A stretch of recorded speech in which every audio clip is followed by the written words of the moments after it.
Welcome, welcome, welcome. Have we all watched the show? Very exciting.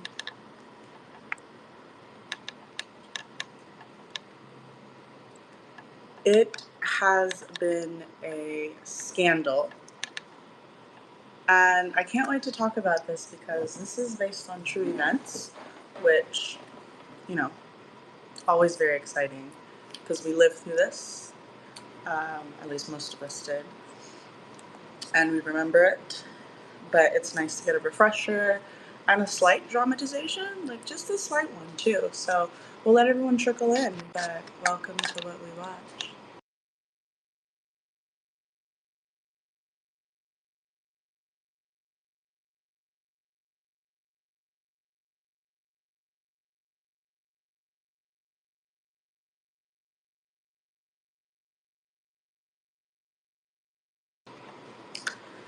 So y'all, first of all, welcome Teach. This is what we watch Wednesday, and we're gonna have some fun today. Did you know that they changed this thing where I can apparently turn my camera on too, which is weird. Oh, we don't need to see you. Thank you so much. I'm not blessing y'all with my God bless. vision, but y'all will be blessed to see We me. So do please not need to put some see respect anyone on it. else but me on this screen. Amen. Amen. I'm so excited that no one else can be seen except me. That's great. But truly, speaking of being seen on the Scene Film Festival coming August 24th, Teej, how are we feeling about the cast? Because how are we feeling about it? Yikes. Okay, well, let me start on a positive note. We're feeling great about Lawrence Fishburne. He's amazing and everything. We're feeling pretty good about the woman who's playing V. Stiviano, who I had never seen before. You're cutting up a little bit. Can you adjust? Where's my camera at? Okay, go ahead. Can you hear me? Yeah. I think we're feeling great about our leads, like the important leads. We're feeling great about the guy who's playing. We're feeling great about Lawrence Fishburne, obviously. We're feeling great about Ed Harris, obviously, and we're feeling great about. I forgot the young lady's name, but the woman that's playing V. We're feeling great about her. I also really like the woman who's playing Donald Sterling's wife, Shelley. I think she's doing a fantastic job. But outside of those four, and the best friend who is a show creation, she doesn't actually exist because V. Stiviano doesn't have any black friends. I think that she's doing great. But outside of those five people, we're really struggling with the cast, and it's hard to have cast somebody who has to be both athletic and look like the people, and so they went more with people who are supposed to look like the basketball players, but they didn't really nail that either. So a lot of the basketball player casting is pretty tough. The Chris Paul and the Blake Griffin and the DeAndre Jordan characters, I mean, they look ridiculous. Yeah. And what's interesting is I love those characters. I absolutely love those characters. I love that we get to like experience the team in the way that we do. But I love those actors, is what I should say. I'm sorry. I love those actors. One of them was in P Valley. The guy who plays Matt Barnes is in Insecure, Sarunas. I don't know if I'm familiar with the guy that plays DeAndre. I'm pretty sure that I've seen him in something before, but this might be kind of his one of his biggest roles. Uh, but there's some decisions to emulate Chris Paul, Blake Griffin, Matt Barnes. They gave Chris Paul the ugliest mustache of all time. Why did they do that to that young man? Why does my camera keep going away? Can you stop making my camera go away and turn off It your is not. camera? It is not me making your camera go away, and also my camera is off. Is my camera going away to everyone? Every time I speak, your camera goes away, but I I'm don't just like fine. that. I don't like that at all. I'm Why not a can't? fan. Okay, wait. There it goes. Now it's doing it. Now it's right. So when you speak, it should show your face. Show your face. See if it like fixes it. No, I don't think I can. I think that's only an option if you weren't showing yours. Or you just don't want to. No, I can, but I didn't expect to. But You don't want me to stun on you like that. If they see me, then they're not gonna want to see Well, nothing. you know, it's funny. You don't look like these casting choices out here crazy as hell. That's what you finna look like. But welcome to the stage, Angela. Jason, if you want to join, welcome. Are there any Clippers fans in here? Boo. Angela is a Clippers fan. Oh, well, I'm glad. Come, speak to us. Have you watched the first two episodes, So Angela? this is like very hard to watch because this is literally the first season I became a Clippers fan. Was that season this happened? And like 10 years ago, you became a Clippers fan. the 2013-2014 season was, which is like the year the tapes leaked. Um Why? Why did you do that? I accidentally went to a game and I fell in love with Blake Griffin. Um You know what? The men do be getting us. Sometimes they get us, Angela. and I've just been miserable since, but Yeah. it's been very hard to watch this because like I lived it. And not only that, like in the NWA movie how Dr. Dre was the hero, but like we all kind of know Dr. Dre's a terrible person. Are you? This is how you feel about Doc? There's probably like one person in my lifetime that I hate more than Doc Rivers. And so seeing this portrayal is very much offending me. And I like never think of Clippers fans. However, when I do, I did think of y'all when I was watching the show, and I'm like, how do y'all feel about how they're portraying Doc, this great formerly Boston coach that's like taking y'all to the playoffs? But that was a really hard time. Like you said, you fell in love with the man, and then you were very miserable for a very long time. That checks out. It checks. but It checks out. but That's how it like goes. he was involved in this because like the JJ Redick signing was genius, right? It was. But they didn't show the Derek Dud what is this nigga's name? Some something Dudley, the Right. chunky guy, he got man Right. titties. They didn't show him. And that was Jared a Dudley. terrible, yeah, Jared Dudley. They didn't show him. And so that Uh huh. tells me that They're someone trying to. is, yeah, like Mm-hmm. yeah, that's been the hardest part. Like every time Doc is in the sauna talking to LeVar Burton, I get pissed off. I'm glad. I'm glad we have some Clippers fans in here. Mo, This can is I what I ask you need a to hear. question about how you would handle a certain thing that's been bothering me? How I would what? So obviously you're casting basketball players, but there's not a lot of basketball, right? There's one basketball scene which is very No, famous. no, no. Two. Two. What's the second one? I only remember the Golden State one. Um, no, there was the practice one, Oh, okay, you're right. Okay, so we have two basketball scenes. 1.5 seasons. So but you've got to cast people, and clearly not everybody you cast that doesn't mean that they're actually athletic and can play basketball. So and you can't like if you look at something like Winning Time, for example, they went and got a whole bunch of dudes who could actually hoop, but that's different because those are events that happened 30, 40 years ago. So we have less of a relationship to the way those people look. Obviously, we know how Magic Johnson looks, but like we have less of a relationship to how most of those characters playing basketball look to us. Right. How do you go about casting the show when you can't go get real basketball players to fill out the roster because then they're going to make your actors look bad on the court? So you have to get a whole bunch of people who can't hoop. If you have a whole bunch of people who can't hoop and their jump shots look bad and they can't dunk, for example, how do you film NBA basketball to a way that you can show it even for a couple seconds and make it look like it's supposed to look? Because I don't think that they got there. But that basketball sequence was disgusting to me. That basketball scene was nasty. It was nasty. Here's the thing: I'd almost be offended if I was cast because I'm like, oh, so you know for a fact I can't hoop, but that's not what's happening. But I would never. If you cast me for a women's basketball team, like I'll be like, yeah, because I'm great at acting and I can hoop. Like I'm gonna make it look like we're hooping on camera. And so this might be an underrated skill, Teach.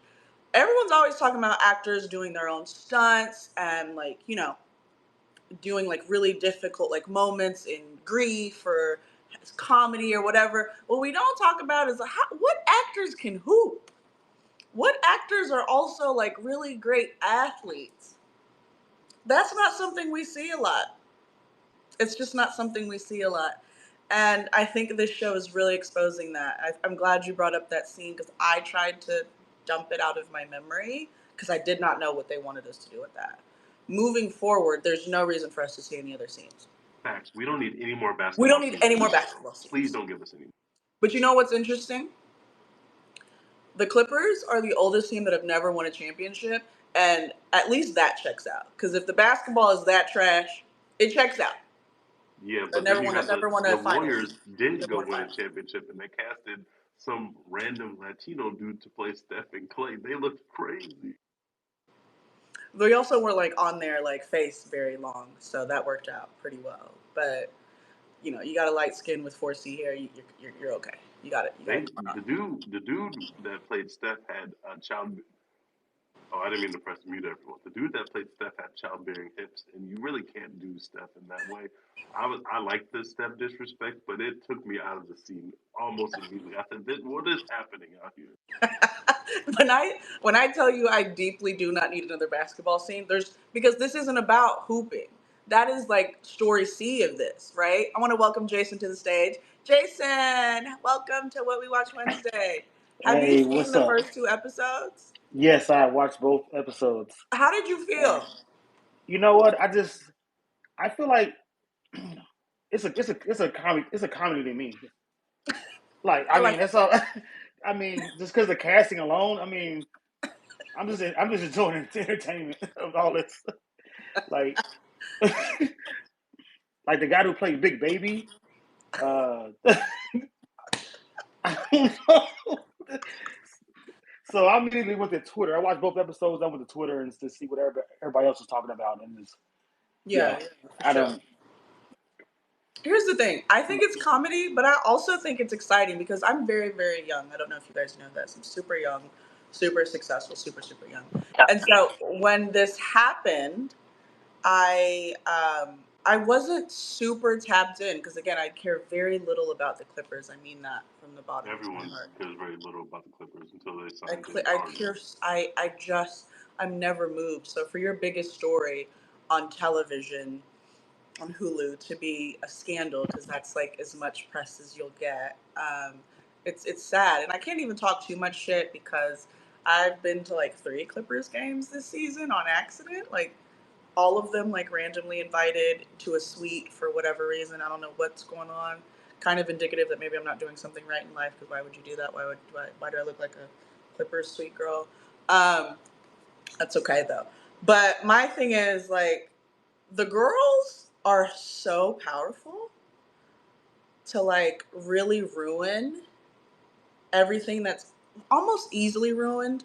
But the fact that this was so easily ruined, and Tej, you can attest to this, right? Like, as we were watching the first episode, I was like, it's crazy that this really happened. But you know what's crazier to me? And you guys tell me how you feel. It's crazier to me that it doesn't happen more often as I'm watching the show. It's crazy that it happened at all. And because it did, it's crazy that it doesn't happen more often to extremely rich, powerful, white, racist people. Does that make sense? Like, I want to welcome P Fire to the stage. Hi. Hi everyone, how are you? Fire. You can just the P is silent. Fire. Perfect. Okay. Hi. I'm not surprised it doesn't happen because I've seen it happen. I'm a musician who's been in the industry for years, even though I have a day job. And men, no offense to the men, but men are really, really, oh my God, they just keep getting into these problems, this trouble because of women. And I know we're powerful, but I just don't understand it. You destroy legacies, you destroy kingdoms over a woman. He wasn't even sleeping with her. That's what makes it even crazier to me. It wasn't like he was getting his jollies off like Hugh Hefner. He was getting nothing out of it. And We I got to just come claim back to to that. I'm understand. not so sure that they're not sleeping together. I don't buy it. I don't buy it at all. Okay. Well, hold on a second. Fire. Thank you for saying that. Wait, because I'm a little confused. You said you're not shocked that it happens, or you are shocked that it happens? I don't know. I've seen worse. I've seen worse than Donald Sterling. Like every day when all these That's what I'm saying. allegations come out about people and they've done this and that, and I've known Diddy for years, and I'm not going to go into it, but I'm just still shocked, even if it's someone I know where I've been in their spaces, when the salacious stuff comes out, or the fact that Donald Sterling had this woman around and his wife was okay with it, and she didn't go straight Lorena Bobbitt. Because to me, he it was beyond disrespectful, and she had Stockholm syndrome. His mistress had Stockholm syndrome, and he was a narcissistic tyrant. And he only got away with it because he had money. Because a regular white man, a regular any man with no money, would not have been able to get away with all that for just a month. Mm, You mm. know. So let's pause. That was a lot, and I love I that. know. Welcome to I Totally talk a Fine. lot. Teach will tell No, you I you're talk a lot. totally fine. No, thank you. Welcome to. That's why we're here. We're here to chat. I didn't know that we'd go there with the Clipper stuff, but thank you because I wanna talk about that. Tej, you interjected earlier, and you were like, "No, I don't believe it. I think they were fucking." And you know how I feel about this. You should know how I feel about this, TJ, right? You know what I'm about to say. I know exactly what you're about to say. It is super possible to deal with super rich men, especially as they described, Fire described them, and not be sexually involved with them. Because at that level, at times, sex is so easy and available and offered that the excitement around it almost like excites people more. The anticipation, the chase.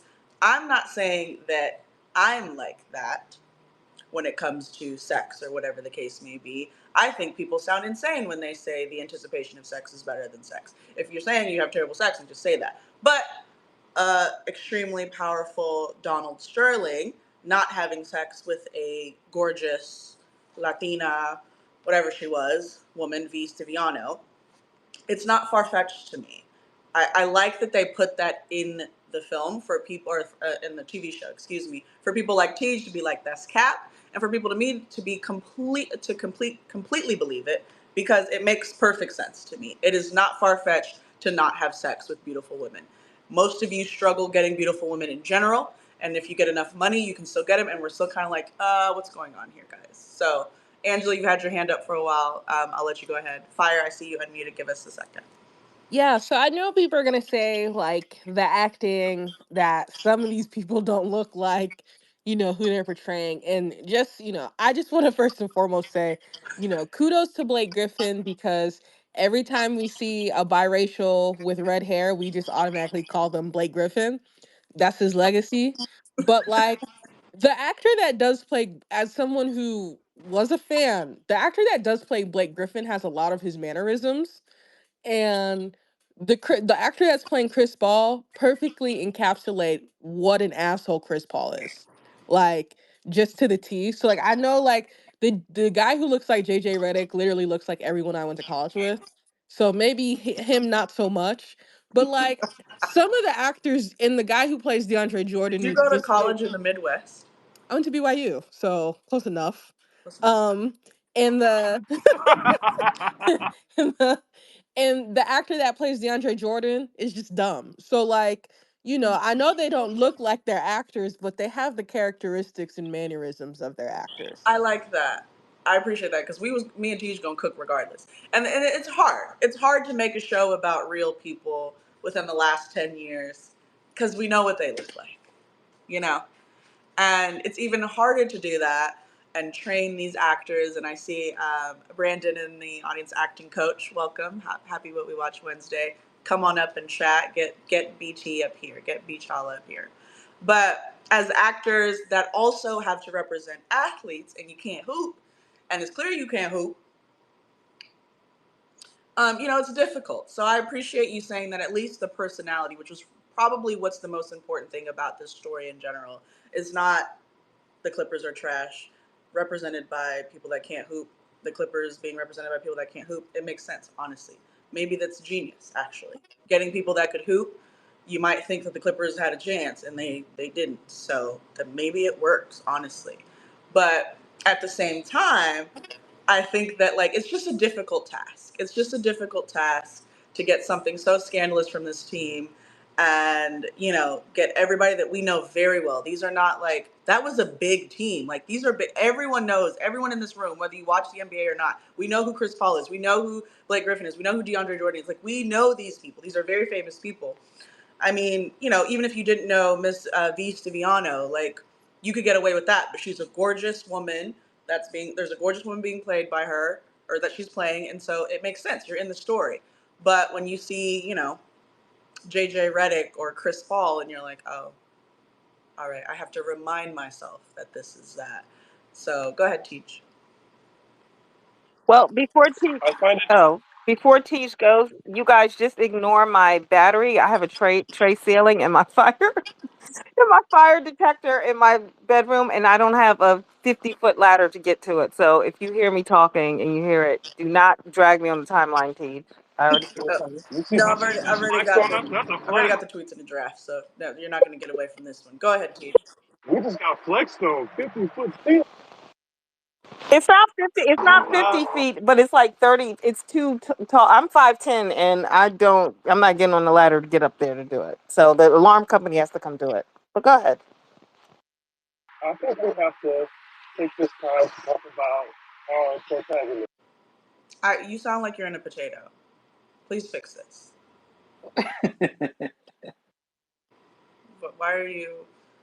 Welcome, BT, to the stage. Is this your first time being in a What We Watch room or space? Yeah, yes, it is. Hey, everybody, how y'all doing? Acting coach BT in the building. He's coached some of your faves. Uh, did you watch the first two episodes? But I don't have a 50-foot ceiling for the record. Um, Okay. this show is a little bit tricky for me because I actually worked for the Clippers during this time, Did you? so I was there. Wow. What was your role for the Clippers? Were you helping them Um, be better at basketball because they needed help? no, actually, I worked like the entertainment, so like I entertained like the fans through those years, 7 years.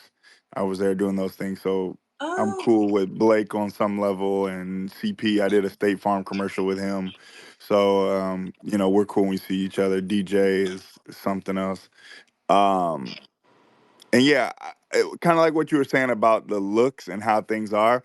yeah. You can forgive that kind of stuff when the performance is great, but when the performance isn't as great as it could be, I think you have time to look at these types of things Right. that unfortunately makes the battle like an uphill fight. That like to find somebody that looks like this person or that person, and then they auditioned all kinds of people. I auditioned for the show for a character, and I was like, I don't look nothing like this man, but here we go. I might have a friend of mine that's on the show that got cast and is in there. Come join us so that we can hear it straight from him. Totally. But that's exciting.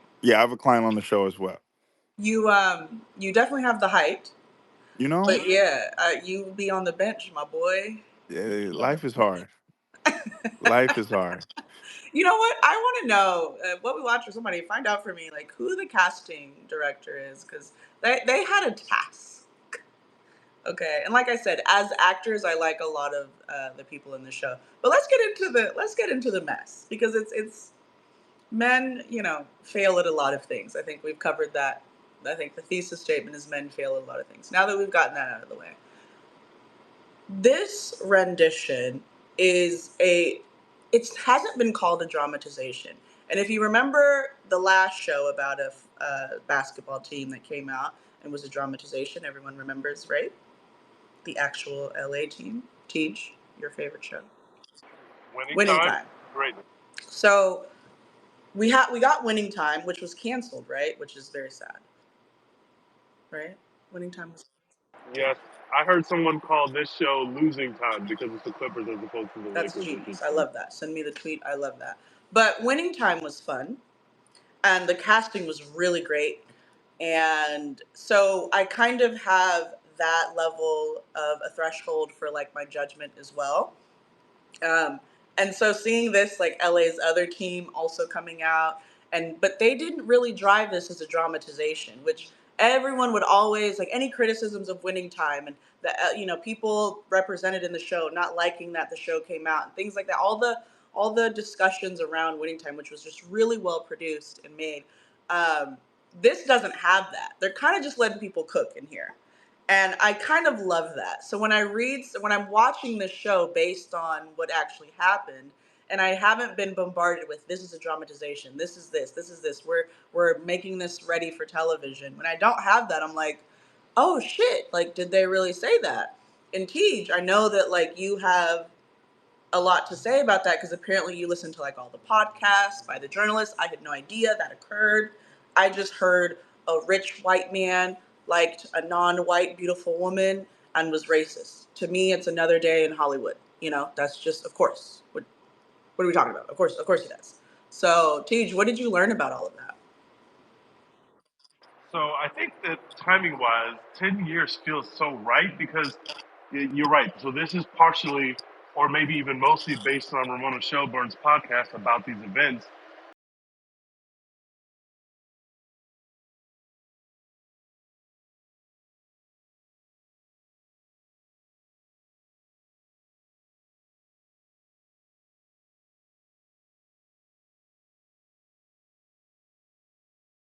I forgot that's how exactly how that played out. Oh, I forgot that he signed JJ Redick right then, and I forgot that Donald Sterling didn't want JJ Redick because he was white. Like some of that stuff gets lost to time. So, as somebody who was really clued into the actual story when it was happening, it's like a perfect balance of I remember enough, but I don't remember everything. So some of the stuff I still get to have some kind of surprise with when I see it on the screen. So I think 10 years. We've seen stuff that's way more recent. We've seen stuff that's 2, 3 years after the fact, and that's just really difficult to do because we still remember, like, whenever they put out what's the name of the people that went into the ocean and drowned in the little thing? Like, when that movie comes out next year or whenever it drops, it's going to feel so recent to us because that just happened, and now we're watching a movie about it. Versus 10 years feels like that feels about right around the time of where you could really dig in and get deep, and people don't remember every little detail. Yeah, I definitely don't remember every little detail. And so I find myself just kind of immersing myself even more. I think, especially by episode 3, when I watch that, I'm going to be like, you know what? I'm just going to believe everything and then go back. And if anything felt completely far fetched, because I think the first thing that I asked myself, as someone that definitely, again, was not paying attention to the Clippers, and Angela, I want to hear more. As someone who was a fan there, how did you feel? How were you following, 2 seasons after that? And you too, BT, as someone who worked in the entertainment part of that, did you meet V's Tibiano? Maybe that's what this whole What We Watch Or episode is Donald. about. Maybe you had a chit chat with her. But my thing is when I hear some of her commentary away from Donald Sterling, it's fascinating. I think that actress is doing a fantastic job of like showing the breadth and the like her life outside of that, because this isn't about her life outside of the scandal and the mess and what she leaked.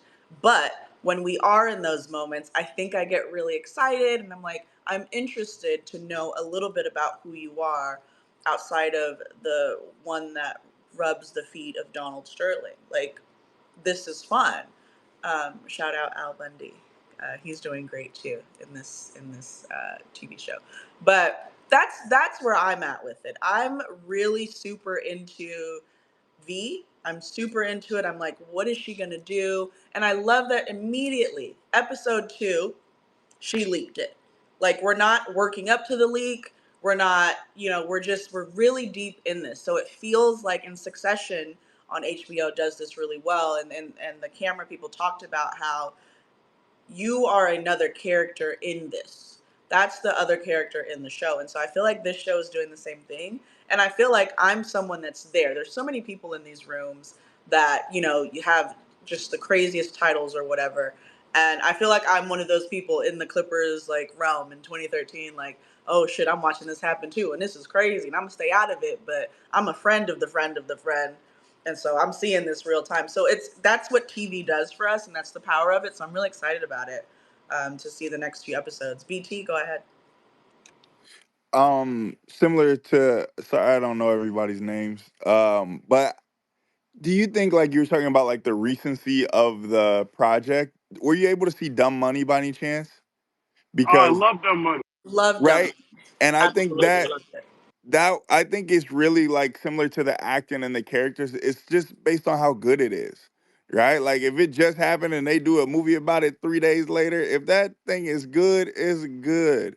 And I think Paul Dano is as random and regular as a white man can look, and he got straight to it.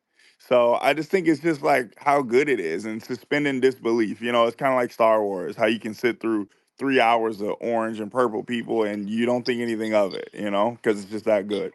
That's some good world building, but that's what's difficult, right? Like you created this world, so I can suspend the disbelief for a while. But I mean, we just saw the Clippers being trashed, like a couple months ago, and then we also like saw this shit, 10 years ago. But I like both points. I like what you're saying, Tej, and I like what you're saying, BT. Angela. Oh, perfect. You raised your hand just as I was calling you. Go ahead. I was gonna say, I remember the Ramona Shelburne podcast, and I remember Blake Griffin wrote oh my gosh, I cannot think of the name, but like the athletes, they have like this blog they write post on. uh Mm. I can't think of the name, but I remember he was Players telling this, Tribune. the Players Tribune, yeah. Blake Griffin was telling a story about the white party at the Players Tribune, and he was like, yeah, every year Donald Sterling would like drag me around to introduce me, like, hi, if you don't know, this is Blake Griffin, he's our star, and all this other stuff. And like, just seeing that scene, I just like remembered all of that, and I felt like really bad for him. And I don't know, like, if it's a fetishization thing, because in the Ramona Shelburne podcast, she mentions that when they drafted Blake, they didn't know he was biracial. They thought he was Latino. Like he didn't find out Blake was black until he met his dad. He's like, oh wait, you're black. um and so like I like that like really made me feel uncomfortable, like the way he was just like, if you didn't know that, because that was the summer they gave Chris Paul that massive extension too. So like that just made me so uncomfortable. But like, They and captured that really well. yeah, I and think. like, oh sorry. No, go ahead. Go ahead. And that's why to me I was like, oh yeah, like he has like a bit of like,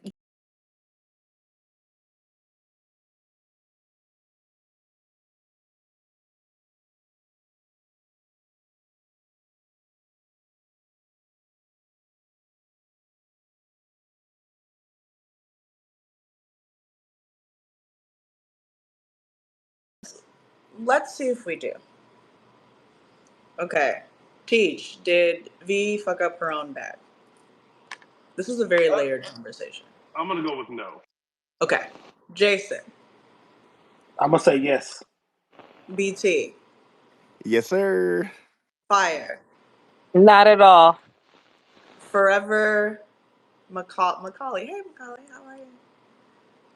Did V fuck up her bag? Yeah. Okay. So what's that like? Notice it's all men saying it, but go ahead. Is this 3-3? Okay. Go ahead, Angela. I'm gonna say mine so we break the tie, but go ahead, yeah, Angela. so I think she did. And like people were saying, like, oh, like, I was reading some of the tweets or whatever. People were like, oh, she's young and dumb. Like, she didn't know what she was doing. I'm like, well, she was in her 30s, like, when this was happening. So she's not like 21, 22, 23. They Like, said that in the yeah, show too. They said she was 31 or 32. Yeah. yeah. Like, I just think she fucked up her own bag. Like, you're not having sex with this man. You're jealous because he doesn't want to go to a Dodgers game with you, but he's buying you houses. Like, I don't know. Like I was just like, this is like, girl, like be happy in your situation. Like you're wanting Girl. too Right. I much. also remember she wasn't having sex with this man. He doing all this for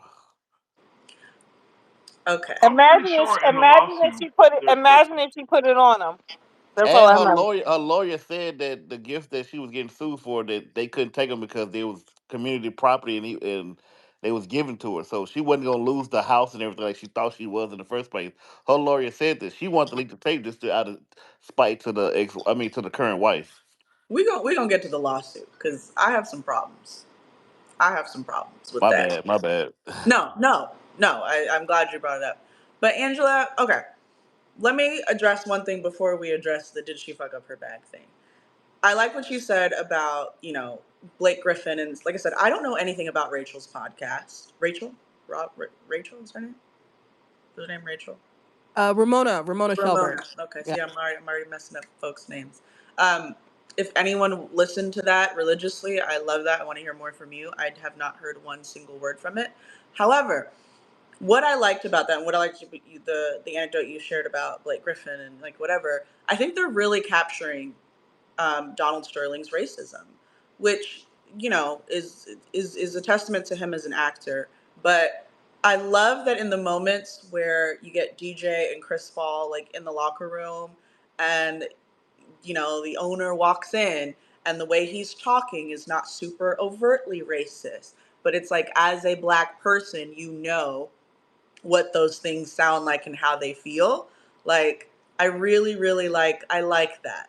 I like that they're capturing how someone could come back out, like you said with Blake, and say, like, these are the kinds of things he used to do. Now that we're here, it makes sense. And so I think the show is just I think it's really successful to me so far. Like it's really, presented the story and successfully like shown the ins and outs and the messiness behind it, even with the wife, and confiding in her friends about how he has a mistress, but making sure that her friends know, well, he's not having sex with her. As if that makes any difference to this, small group of white women that are married to rich men, right? Like these things are funny, and it's the layers of racism, and it's just what happened when this story broke and the tape was leaked, right? This is exactly what happened, and so to know that this is doing that is really, really fun. But on top of that, with V, the answer is no. She didn't fuck up her bag because she didn't have a bag. She was given gifts. She was given bags. But there's a difference when you're getting a bag. Thank you, Teach, for the multiple 100 emojis. Um, there's a difference in getting a bag from a man versus getting gifts from a man. Getting a bag versus getting a bag. And so I don't think she fucked up her bag. Again, I'm very forward thinking when I say that, and just as someone that kind of understands how men get caught up in this kind of situations. Um, she was more strategic than a lot of people may know and quite understand by episode 2 here, even though it's 10 years after it happened. And I think that you kind of have to play the very long game. And when you play the very long game, you take some L's up front. But I'm not saying that she isn't silly or that it wasn't absolutely outrageous. I don't really have a feeling either way. Exposing a racist white person, to me, it's like, hey, do what you got to do. No surprises there. A racist, extremely wealthy white man at that, right? Like, do what you got to do. But I think the short answer is no, she didn't, because she didn't even really have one to begin with. Yes, if you make money, you'll probably want to buy a duplex, but I mean, she got it, and then she got turned around and sued for it, and then the lawyers were like, "Oh no, it's cool. Like, they can't really do anything about it." So yes, you have a house, but I mean, can you sell the house, and for how much, and what are you gonna do with that bag? Like, she didn't fuck anything up. Like, it is what it is. But go ahead, Teach. What do you think? First of all, I want to give props to Cleopatra Coleman and Jackie Weaver, who I think are giving the two best performances in the show. I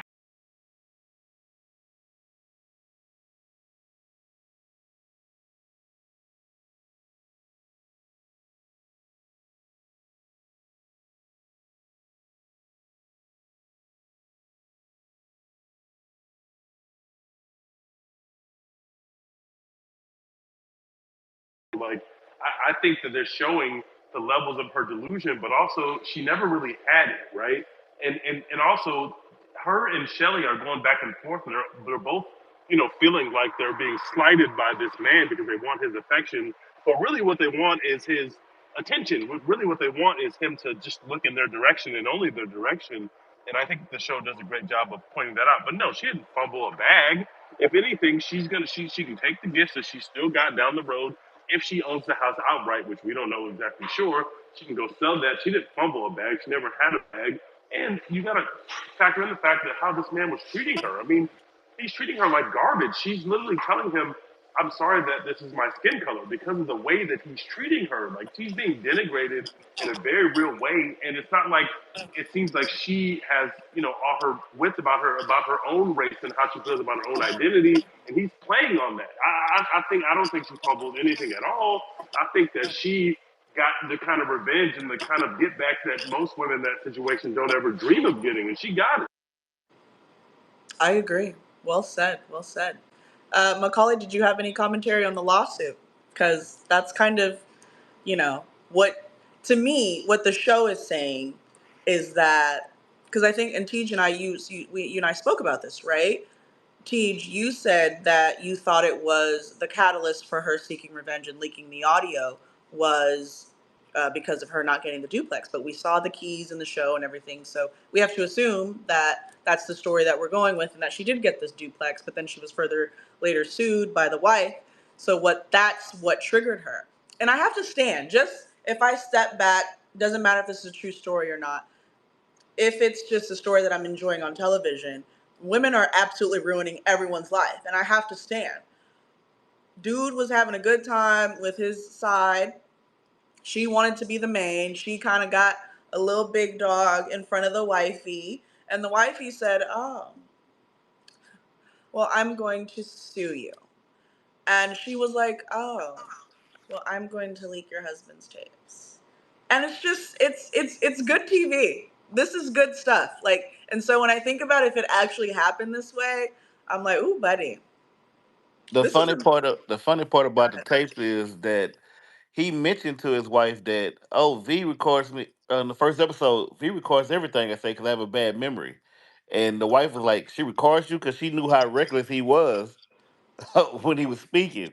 So they kind of like set up the the reveal later, but I didn't think they was gonna reveal that she released the tapes this early in the first Yes. two episodes. Yeah, I love that. But as far as like the lawsuit thing is, I think it was more of a scare tactic by the wife because I'm pretty sure her lawyer already advised, the lawyer advised her that you can't get none of this, they can't get none of this stuff back. She's just trying to scare you off, basically. I don't think they was gonna follow through with because she mentioned it again, talking about V hasn't responded to my lawsuit yet or anything yet. Cause Hmm. she's trying to scare off, and then that's why she was surprised when she popped back up when she dropped them off at the house when she was throwing stuff in the pool and stuff. And that's when he was trying to like calm her down, like, oh, this and that, the third, blah blah blah. So I don't think the loss. I think the lawsuit was more of a scare tactic than actually to go through with it, because I think she didn't want to be, it's L.A. They don't want to be seen by TMZ or nothing in the public, but what you in court for and all the other stuff like that. So I think, TMZ has been responsible for so much in Hollywood. My goodness. Well, He left her at a Chevron station, and then he literally left her there. He never went back to check on her. He stayed with his wife that night. They woke up in the morning by the pool. right.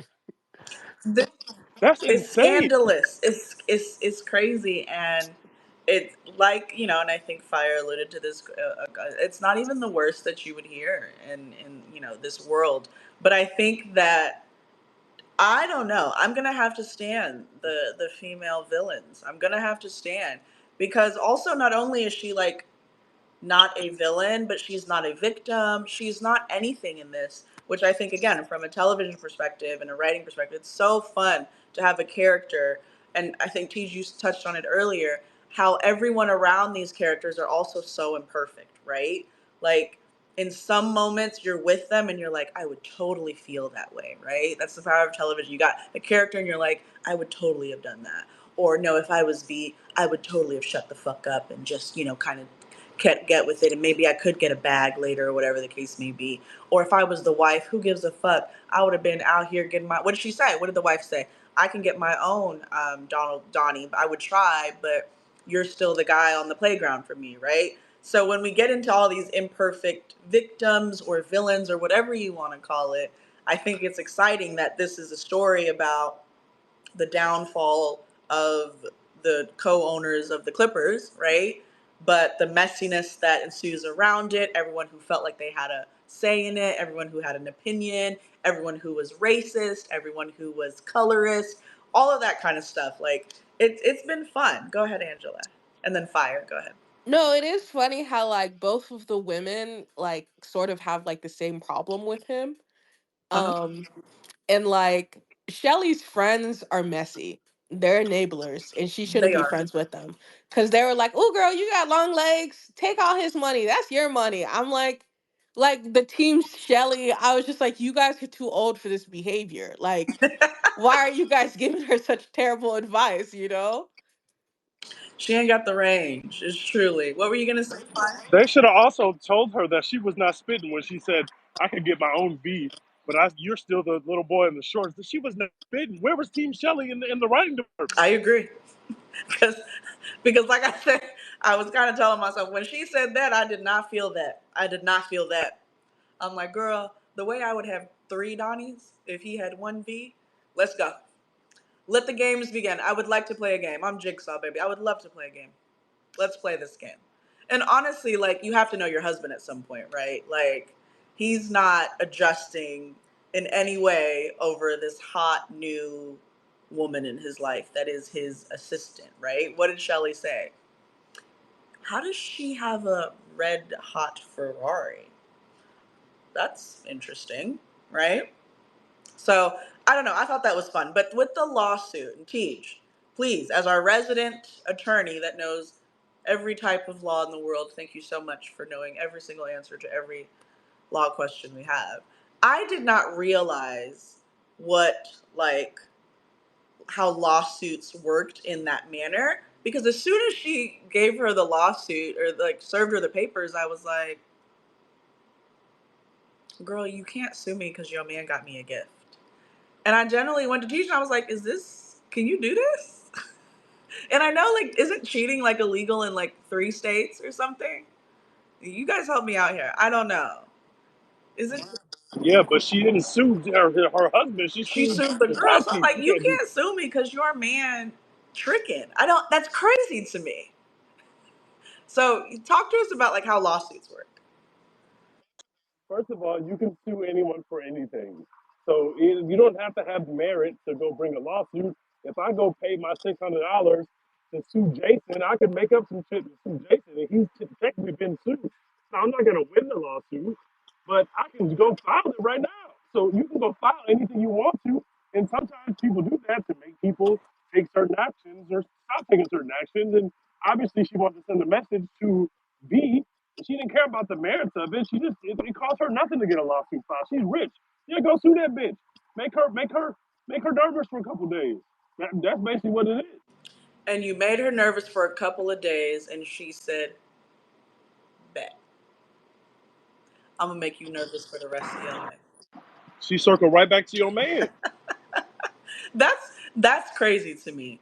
You gotta pick your battles. And I think what they really meant by that idiomatic phrase was pick your lawsuits. Cause now she done ran and now your man is coddling her. Actually, no, Shelly got her man for a little bit. And the first 2 episodes showed that, right? She got her man back for a little bit. Because what did Shelley say? I took care of V. And this is how these types of men move, right? Like they have their tastes and their flavors and their cravings, just kind of fulfilled whenever they want. And when the money talks and the money doesn't even matter anymore, you just kind of do whatever you want. And so you have your wifey, you have your mistress, you have whoever else you want in your life. It doesn't matter. Like you do whatever you want. So I think it's interesting that to me, the way this is presented is like the lawsuit And drove. Go ahead. you know what makes so much crazy sense, and it doesn't. These men don't realize that now there are channels where women are talking to each other. Like back in like the 90s, it was not like this. Like you could be sleeping with Method Man and nobody would know in like 500 years if you were sleeping with them. So I say all that to say, like these women are out here, quote unquote, exposing men. B. Stiviano, God bless her, she wasn't as fine as the woman, even Cleopatra Coleman is her name. She wasn't even that fine. But anyway, I'll go to another thing because the host has been talking about how beautiful she is. V. Stiviano was not that beautiful. So why was Donald Sterling so enchanted by her? That's what I want to get into the bottom of. Why do you love this woman that's not cute? I really want to know. Well, I think I touched on this earlier, and Angela, I see your hands up. And any men, if you want to tap in, please feel free. Um, I think my only comment to that is this is why when it happened, I was like, a rich racist white man has been bamboozled by this. Okay, well, you win some, you lose some, and sometimes you lose a lot, right? Girl, But I think like he is 91 years old. right. Nobody is trying to have sex with him. Excuse me, I'm sorry. You said what?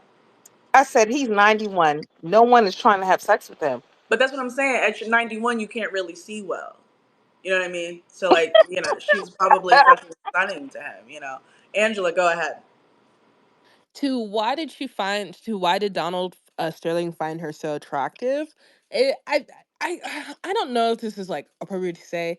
It's obvious he has a thing for people who look mixed race, because he was attracted to her and just the way he treated Blake Griffin. Like he literally like would talk and like treat Blake Griffin like he wanted to fuck him. So like I think Yep. he has like a thing for people who look mixed race like that. And like I get like Matt Barnes looks like a Puerto Rican singer, but like Puerto Blake Rico. Griffin, Blake Griffin is literally a ginger. Like he has a thing for that. I think.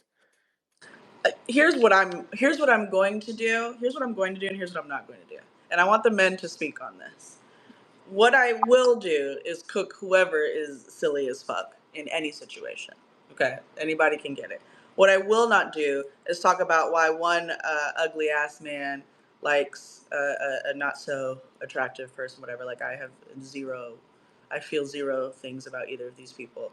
So I mean, if you are an ugly white rich man and you can't, pull any bad women, like, to me, I think that's fair. I think it makes perfect sense because I think men need to be hotter. I think men have a big responsibility here to try to be sexier people. And the fact that men are not being sexier is a huge problem in society. And these are the things that we've allowed for so long. I can't wait till a scandal about ugly men coming out so that everyone can start to be sexier and take care of themselves and get themselves a little work done so that they can look better and their skin is better and they smell better and they're taller and they have, more hair. And it's just, so when it comes to like sexiness and like couples and money and fame, it's a difficult conversation for me because sometimes everybody look crazy. I know for a fact it smell crazy in there, so I stay out of that because that ain't got nothing to do with me. But men, Jason, how do you feel about it? Why I gotta go first? I don't know. I can go. I don't know. Yeah, no. Go I ahead, think TZ. both of our leads, uh, the Ed Harris and also Miss Cleopatra Coleman Cleopatra. are better looking than who they're playing, which is usually how it works. They're both better looking than the One of my biggest things in the industry that I'm trying to change is that we need to have hot villains. If you're going to be a piece of shit, you got to be hot. people that Go they're ahead, playing. Cheech. Ed Harris is much. I mean, that's the closest we're gonna get to a hot villain, I guess. What you won't catch me doing on camera is calling a white man hot, unless it's Tom Hardy. Moving on. Moving on. Moving on from this. Tom Hardy is like what, like 5'2"? That's what you like. You like men that are 5'2", 5'3"? I like men that are hot. Uh, will I date Tom Hardy? Maybe. But being hot doesn't always have to do with height. And I can't believe I'm saying this out loud. You heard it here first, guys. I've never said this in my life. You know this is I recorded, know right? this is the first time in my life that I've ever said this. Please don't cut this into anything, um, because you do need to be 6'3" and up. I think that's a requirement. But Tom Hardy's hot. That's the only time you're going to hear me say anything about a non-black man being hot. Moving forward, Jason, you copping out. So BT, go ahead. What's the exact question? The exact question is, are we at all taken out of the story, or just like from the true events to now, on the attractiveness level of the woman and the man and anything like that? Oh nah. I live in LA. I live in Hollywood. I know that attractiveness don't matter. Uh yeah, I think that it's a shame that he only got this much, or that he only had one of these women with the money that he had, respectfully, because I think that women have a very unique, special, God-given ability to be able to see past looks, right, and get to know you and love you as a person. I don't know Whereas, if God gave us that. I don't think that. Not as Well, funny if hold He on. gave Maybe us you, that. maybe you haven't developed it yet, but I know that men are visual creatures first. So I shout y'all out for being able to, acquiesce to these certain types of things. But I think the devil gave us that ability. That's the I devil think himself. I think when you got money, you should really be able to have just about whatever you want if you can get around it. If you can get close enough, I think you should be able to make it jump. And I not everything, right? Everybody can be bought, but you get it. No, I do.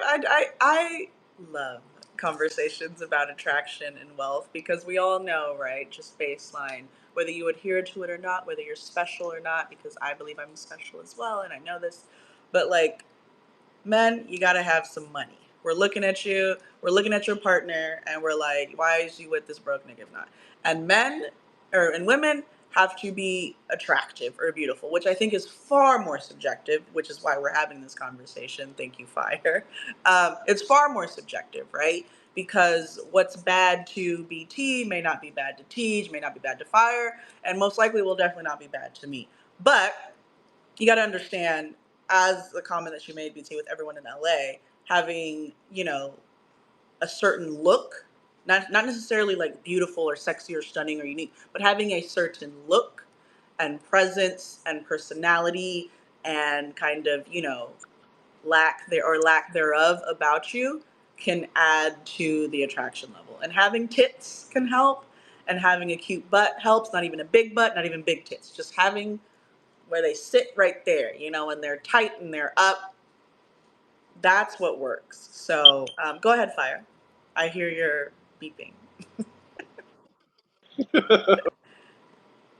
Wait, hold on. I can't even. I'm not even. Excuse me. Shoot. We hear Hello. you.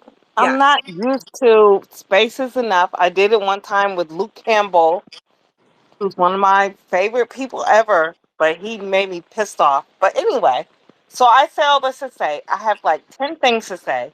Mhm. P Valley, C Murder is the C Paul person. Correct. Chris Paul, J yes. Alphonse, yes, and a lot of people don't know that, and I love him too much. Love him Watch P so much. Valley. But I say this as a woman who's been in the music industry, signed to three major record deals, and I know what goes behind the scenes is so effing wicked that people would die. So when I see these lawsuits come out, I'm just like, well, you were around that from the beginning, sis. And I'm not blaming anybody, but why were you even entertaining someone that said, oh yeah, you can come here and I'm gonna it makes me mad. I have 8 nieces who would never do that. And it's not a hierarchy thing. It just pisses me off because these people are predators. The music industry is predators. The entertainment industry is predators. And we need young girls to know just because you have a big booty and a BBL, you ain't dope. Everybody's dope. Because I could be dope as FA. If somebody saw my body, they'd be like, oh, yeah, she dope. I'm not dope. These young black women are dope, and they're being made to think like they are, oh, you're special. No, this is what these black men do, and they take advantage of us, and it makes me really sad.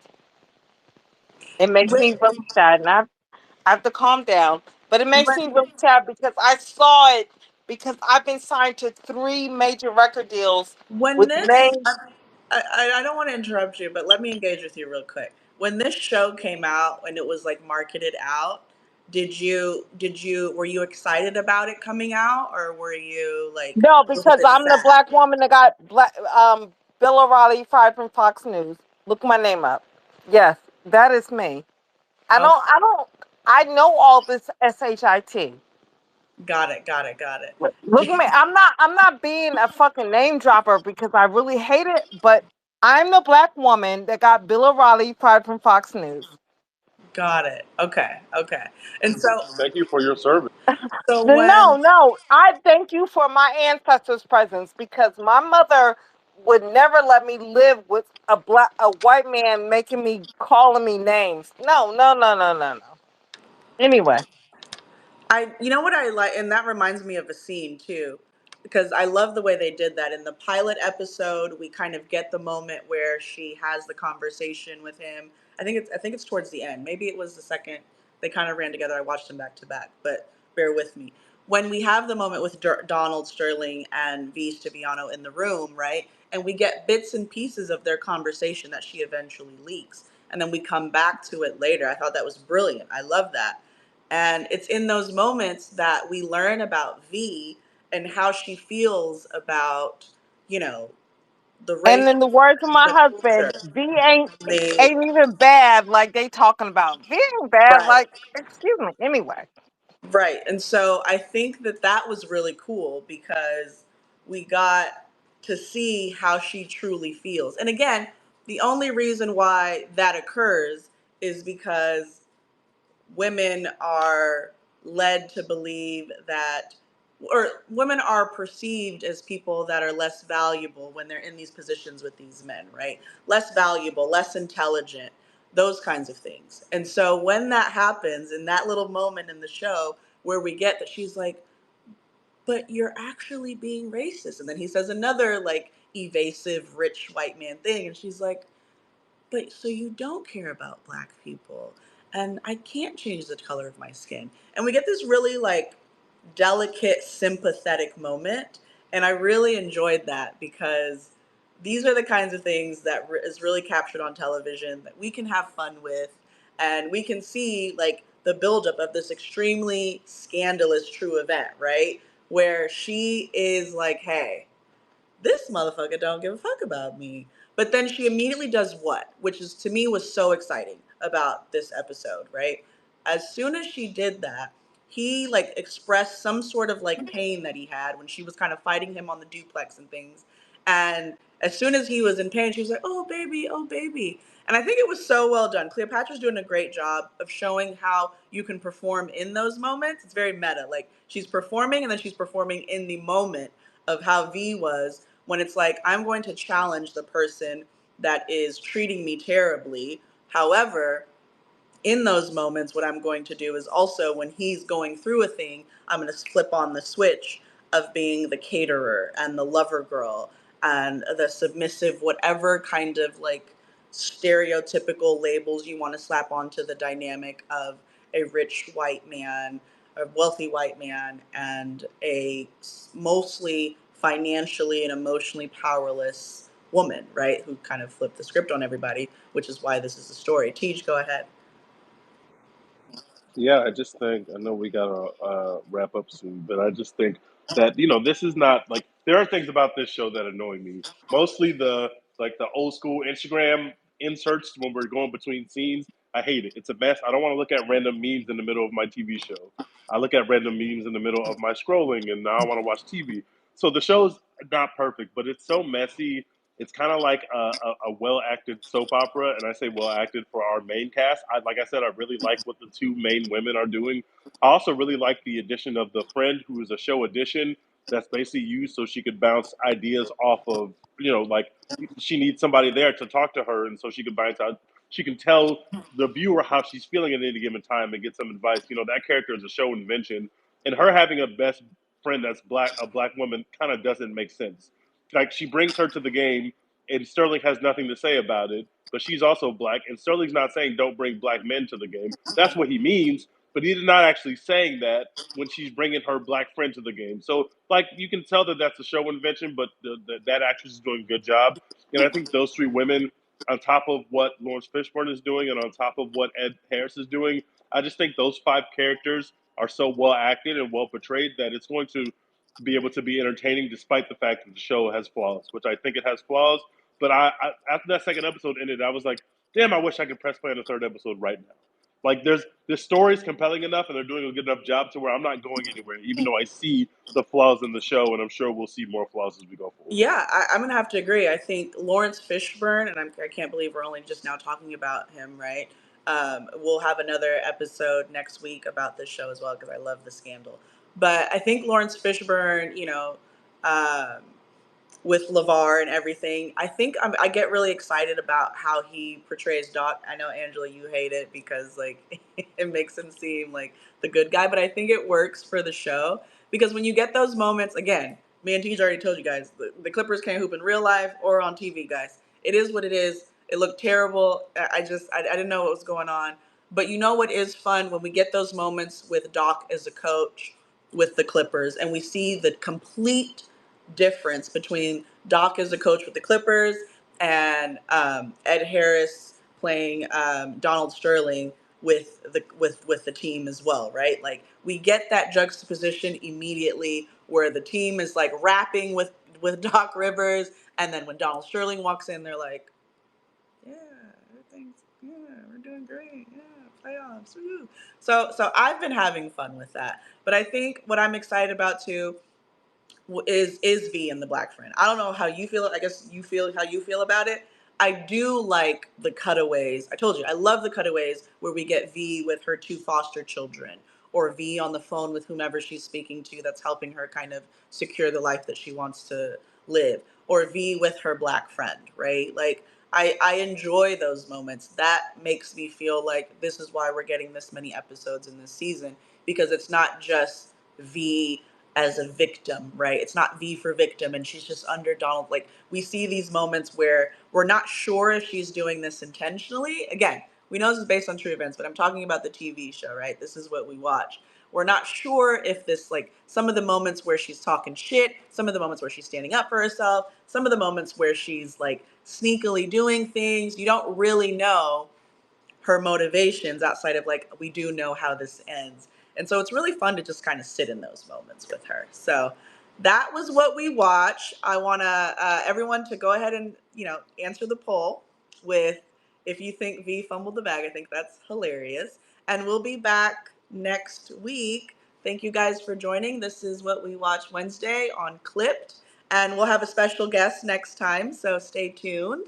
And thank you guys so much. Bye.